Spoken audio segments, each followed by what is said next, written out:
દાંડિયા બજાર વિસ્તારના બંધ મકાનને તસ્કરોએ નિશાન બનાવ્યું। રોકડ સોના ચાંદીની ચોરી કરી તસ્કરો પલાયન થયા। વડોદરા શહેરના દાંડિયા બજાર જંબુબેટ જોશી વકીલ બિલ્ડિંગ પાસે નવદુર્ગા મંદિરની બાજુમાં આવેલ મકાનમાં દીપ કહાર નિવાસ કરે છે। તેઓના ઘરે લગ્ન પ્રસંગના 2 દિવસ બાદ ચોરી થઈ છે। દીપકભાઈએ સમગ્ર ઘટના અંગે જણાવ્યું હતું કે 2 દિવસ પહેલા લગ્ન પ્રસંગ હતો, તે બાદ તેઓ પોતાના અન્ય ઘરે આ ઘરને લોક મારીને ગયા હતા। દરમિયાન રાત્રિના તેમજ મગના મકાનમાં દરવાજાનું તાળું તોડી ચોરો ઘરમાં પ્રવેશ્યા હતા। 40 થી 50 હજાર રોકડા તેમજ ગિફ્ટમાં આવેલા હતા। સોના ચાંદીના દાગીનાની ચોરી કરી ફરાર થઈ ગયા હતા।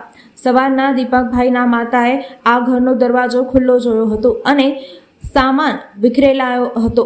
ઘરમાં ચોરી થયાની જાણ દીપકભાઈએ પોલીસને કરી હતી। બનાવ સંદર્ભે પોલીસે કાયદેસરની કાર્યવાહી હાથ ધરી છે।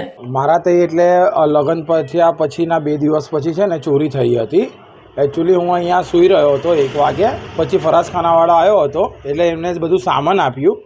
એના પછી હું અહીંયા અંધારા સ્ટ્રીટ લાઇટ અને બધું અંધારું હતું। અહીંયા આખા એરિયામાં કંઈ દેખાતું નહોતું એટલે ઘરવાળાએ એવું કીધું કે તું બીજા ઘરે અમારા સાથે સૂઈ જા। તો ત્યાં સૂવા ગયો એટલે 2 થી 3 કલાકના અંદર છે ને મારા ઘરે ચોરી થઈ। એટલે મારા મમ્મી સવારે દૂધ લેવા માટે બહાર નીકળ્યા તો સવારે જોયું એટલે આ ડોરનું તાળું છે ને તૂટેલું હતું અને તાળું પણ અહીંયા હતું નહીં ને દરવાજો ખુલ્લો હતો અને સામાન બધું વિખરેલું હતું। તો પછી મેં કંટ્રોલમાં 100 નંબર પર કોલ કરીને કાયદેસરની જાણ કરી હતી। કેટલા લાખની ચોરી થઈ છે?